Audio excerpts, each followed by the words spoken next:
Mga simpleng bagay pero hindi mo magawa dahil hindi mo pa alam kung paano gawin. So kung gusto mong matuto, tara, samahan mo ko, panoorin itong video na to. Napakasimple pero napakalaga. Pero bago lahat, mag-intro muna tayo.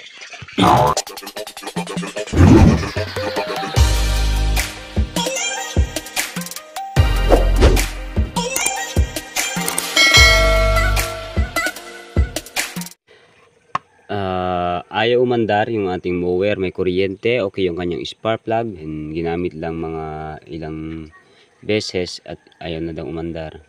So unang i-check nyo dito, eto, kasama madumi na rin. Madalas din ito nagiging sanhi ng problema kung ayaw umandar yung mga mower nyo, yung mga grass cutter nyo, yung ginagamit nyo din na hininto nyo, then hindi nyo na siya mapaandar.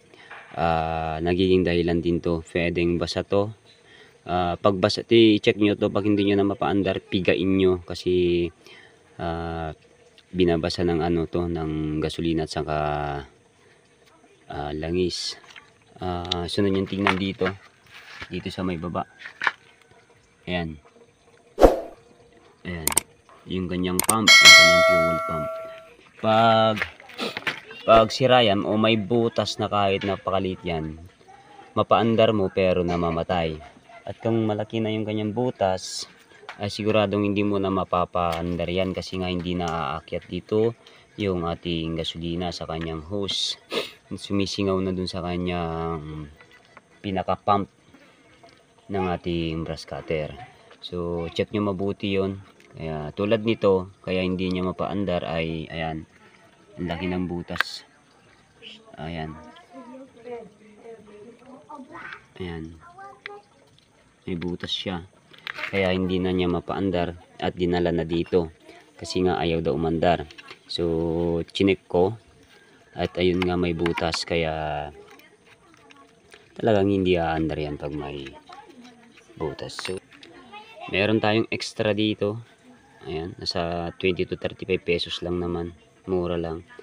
At papalitan natin. At ang tanong kung paano natin siya palitan. So ito yung papakita ko para alam nyong palitan, para hindi na kayo gumastos pa sa pagpapagawa. Kasi pag nagpagawa kayo sa mga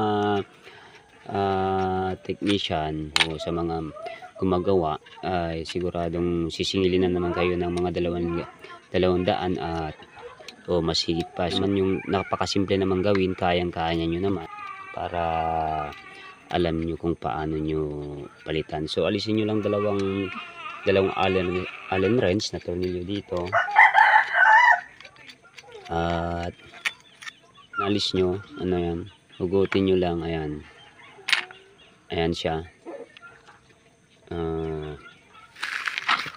Alis din, pag naalis na, alisin nyo lang tong 4 na maliliit na screwdriver dito sa kanyang gilid, 4. Ayan.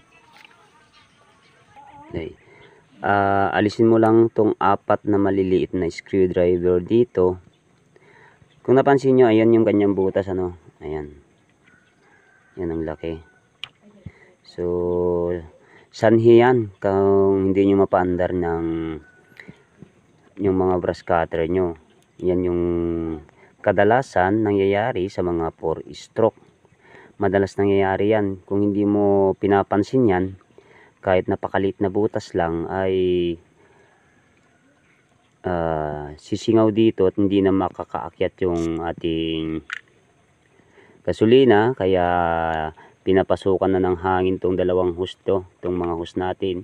Kaya nawawalan ng supply yung gasolina papunta sa kanyang makina, kaya namamatay o di kaya palyado. O kung malaki na itong kanyang butas gaya nito, hindi mo na talaga siya mapapaandar kasi hindi na yan makakaakyat. So palitan lang natin to, then susubukan natin mamaya.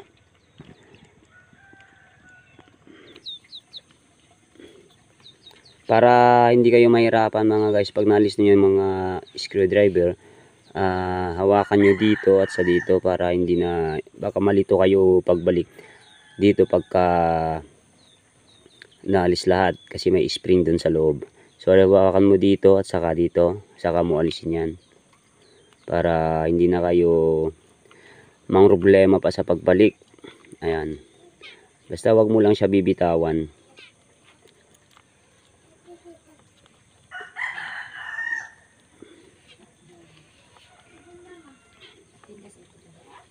Ayan. Ganyan lang kadali mga guys, oh. Oh. Okay. Oh, yan. Palitan na natin. Nabanting. At sa pagbalik, i-ano mo lang siya, ganyan lang. Ayan, okay na yan. At saka natin ibalik ulit.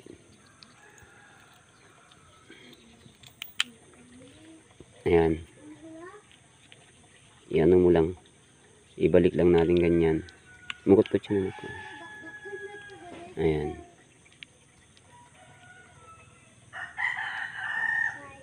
Saka natin ilagay yung mga inalis natin na 4.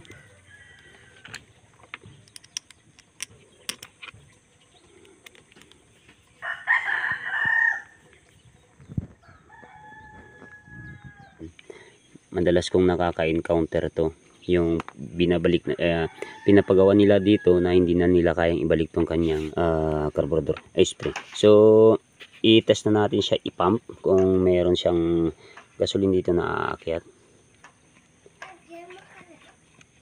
Ayan, kung nakikita nyo, ayan, meron na siya, ayan, puno na.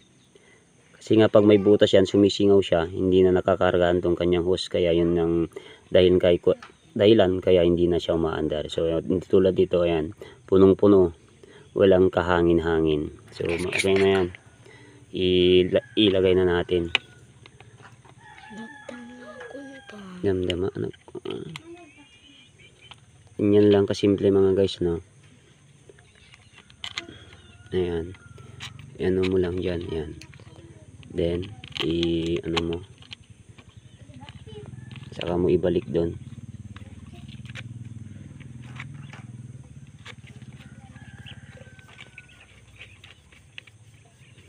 Itong hose na to punta dito sa kanyang air cleaner. Ayan. Ganyan lang. So okay na yan. I-ano na lang natin siya. Ihigpitan na lang natin, then susubukan na natin paandarin mamaya. At kapag naibalik nyo na tong kanyang carburetor, bago nyo siya paandarin, ipump nyo muna yung ating pinalitan yan hanggang sa mapuno tong ating hose. Pump nyo yan, then saka na natin siya paandarin. Susubukan na natin, then i-choke mo muna natin kasi wala pang gasolina sa loob yan. Saka natin siya paandarin.